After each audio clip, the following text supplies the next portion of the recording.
الحمد لله رب العالمين. فقال جل وعلا بعد أعوذ بالله من الشيطان الرجيم. بسم الله الرحمن الرحيم.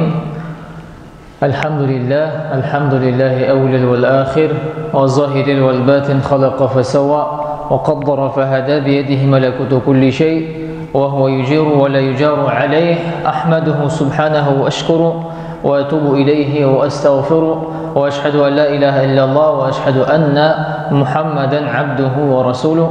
بعث الله بين يدي عيسى بشيرا ونذيرا، ودعا إلى الله بإذنه وسراجا منيرا، فصلوات الله وسلامه عليه وعلى آل بيته الطيبين الطاهرين، وعلى أزواجه الأمهات المؤمنين، وعلى أصحابه والتابعين ومن تبعهم بإحسان إلى يوم الدين.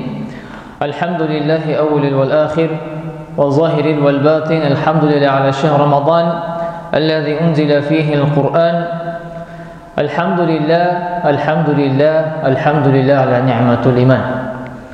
Hürmetli mümin Müslümanlar, azizliğin kardeşlerimiz, barçağızına da şu cuma saatlerimizde yerden meşhine sizni koruya bik şad. Allah Rabbi suşayın mübarek bulgan saatlerini hayırlı kılsın, bereketli etsin.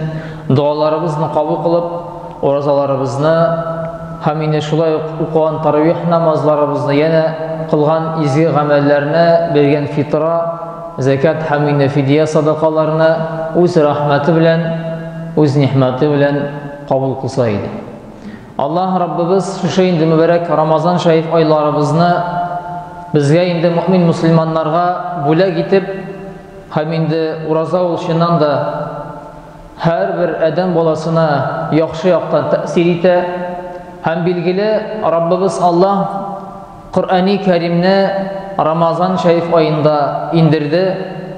Hem Kur'an ol bir mucize bulup tura.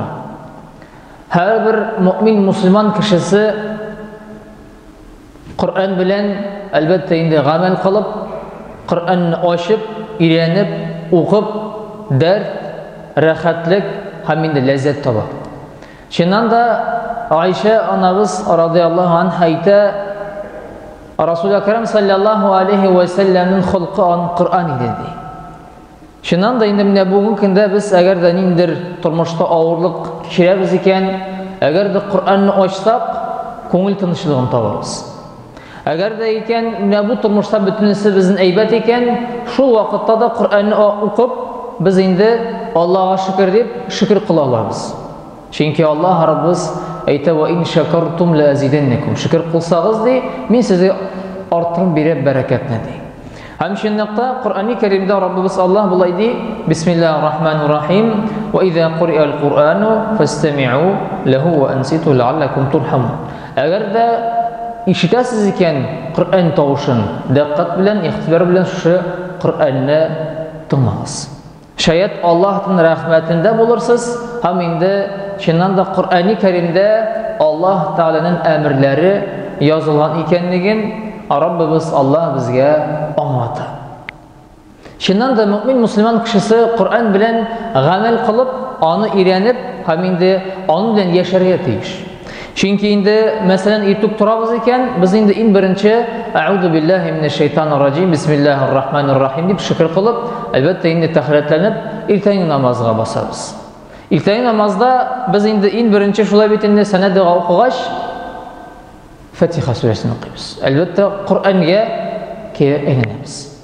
Hem indi dua kılgan vakitte, zikir etken vakitte Allah isimlerin La ilahe illallah Muhammedur Resulullah, Estağfirullah, La havle ve la kuvvete illa billahil azil azim. Şu şeyinde bulgan nimetlerge qarab Allah'a şükür kılıp, elbette indi tasbihlarını, zikirlerini aytamiz. Kur'an bilen elbette indi beyli.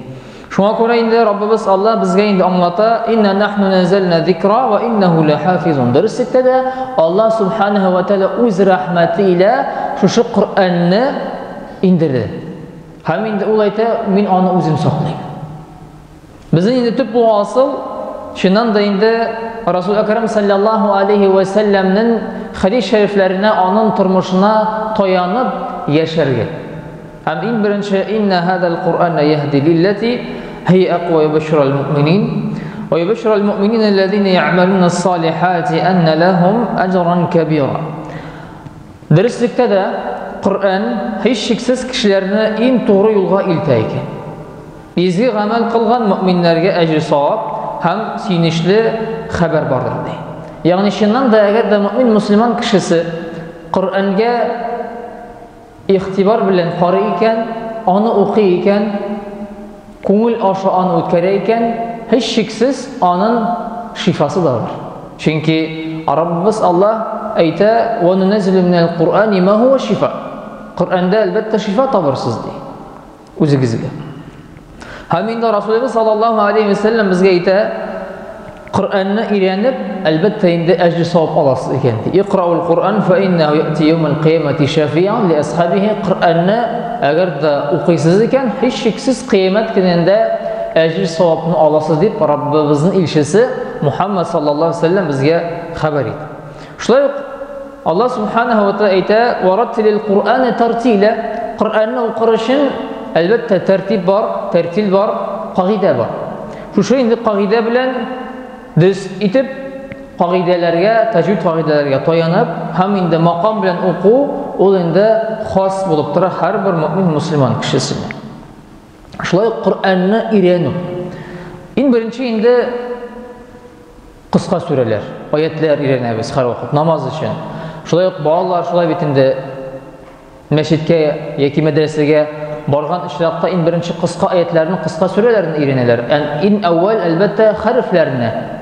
Şuna göre bu turmuşta bizim tüp muasıl harften başlap şulay bitinde Resulümüz ayta innemel a'malu binniyet, niyette qarab harflerini öğrenip, dualarını öğrenip, kıska sürelerini öğrenip, onlar elbette indi turmuş bilen beylep yaşarga Allah'tan nasip etsin. Şuna göre indi bu turmuşta yaşayan her bir mümin Müslüman kişisi Kur'an'ga ishqisizlikni ko'rsatib, onun bilan jilm munosabatda bo'lirga tegish ekanligini Rabbimiz Allah bizga anlatadi. Ham endi bizga endi shu va'zlardan har barchamizga ibrat olib, Ramazon sharif oylarimizda ko'proq Qur'onlarni o'qirga Allohdan nasib etsin. Endi taravih namozlari albatta Qur'on bilan, duolar albatta Qur'on bilan, shular tasbihlar da albatta Qur'on bilan har vaqt bayla. Alloh Rabbimizning rahmatiyle Kur'an bilen yaşarga, amel kılarga bütün bizge Allah da nasip etsin. Vesselamu aleyküm ve rahmetullahi ve berekatuhu ve semi'ud dua.